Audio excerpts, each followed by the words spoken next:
at Tamworth is Hereford striker Mike Symons. Tough game that, and did the pitch make it a leveller? Yeah, we do train on 3G, but they play on it every week. Tough afternoon in regards because it was a competitive game, wasn't it, all over the park. Game a few chances. A couple of great blocks defensively in the second half from us as well. And first half I thought we edged it. I thought we were the better team. We played in their half of the pitch, and second half sort of gave them a bit more of the ball second half, which we're disappointed with. But overall 0-0 away on a tough surface, and take it back to Turkish Tuesday and being at home for a while, so we can take that into a positivity into Tuesday. Sounds like the gaffer was pleased with, as you say, the defensive performance out there. Didn't give Tamworth a sniff, really. No, I think we've been excellent. I think it's 3 clean sheets on the bounce, excellent defensively. I've been working on it in training, getting sort of a good shape with the midfield, 3 in there as well. And it's just about now when we get into the final third, a bit more creative and getting crosses in the box. And obviously when we get chances to score, make sure we put the ball in the back of the net. How much of a battle was it for you? Because there were 2 defenders on you for a lot of that match. Yeah, well, that's sort of what I'm used to, really. I enjoy that part of the game. It was good. First half, obviously getting a lot of joy from it. Second half, the first 15-20, and then it was good. It's just a shame we couldn't get the ball down a bit in the second half and sort of cut them open a bit more and get into the final third and create more goal scoring opportunities. It appears to me that unless you make a mistake or there's a clean delivery from a set piece or a corner, you're not going to score too many on that.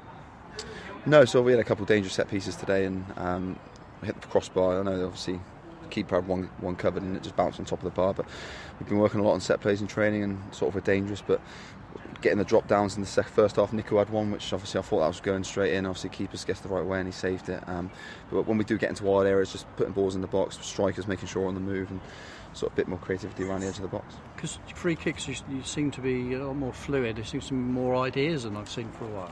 Yeah, obviously we've got a couple of set plays. You see on Tuesday night, prime example. Tuesday, and which game was it when we scored as well? I think it was the Saturday games. I worked on 2 set pieces, and that happened.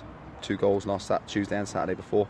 So we have been working a lot on it, and it's just about obviously putting the ball into good areas, and it's the delivery from obviously Toby's taking it in there, and then obviously us getting on the end of it, whether it's the 2 big lads from the back or myself or Rowe when he's on there as well. Now you could argue it's half time in the cup tie now, back at Edgar Street on Tuesday. Do you think it'd be a much more entertaining game? I think it will be. The pitch will suit us, obviously. Obviously, it's a great atmosphere for us to bring them home to, and it's the FA Cup. Obviously, I've been lucky enough to have a couple of good runs in it, and obviously getting towards the end of it for my career now. So obviously, want to make sure we can go into the next round. All the boys are sort of looking forward to Tuesday now. We'll prepare correctly, and when we get a little that fluidity at home, then we're very hard to beat. And it's just about, like you say, being that creative in that final third and punishing them, getting an early goal, and then we're going to be hard to break down.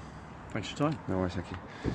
The referee was probably your biggest enemy today, rather than 2 centre backs. You didn't seem to get a lot. No, it was a good battle in the first half, and the referee was a bit up and down for both teams. I thought there's a couple of fouls left and right. He seemed to give the ones that weren't fouls, and the ones that are fouls weren't fouls. It was like, come on, ref, you got to be a bit more consistent there. But you get that. Obviously, it's hard for them out there as well. The atmosphere is quite. I think there's over 1,000 people here today. So again, the atmosphere was obviously there. Maybe it was the occasion, but again, it's just about obviously making sure we don't give away silly free kicks, and obviously Caney had to get taken off because I think he was on a yellow card and was last warning, so we obviously had to change it up a bit to make sure obviously we didn't concede a silly red card. Is it hard for you as a striker not really knowing what the refs will allow and what they won't allow at different levels as well? Nah, not really. You just got to play the game as it is. Sometimes you get a good day, sometimes you get a bad day with sort of decisions against you, and it's about taking the rough with the smooth. But I think he balanced it out for both teams. Again, like I said, sometimes in the wrong way, sometimes in the right way. A couple of ones towards the end there in the box weren't fouls, but I think he didn't want one of the teams to score because it probably would have kicked off a bit. But that's part of the game. We'll take it into Tuesday. I'm not sure if it's the same ref Tuesday. If it is, then we go with it again. If not, we play our own game and make sure we get ourselves into that last qualifying round. Okay, great. Thank you very much.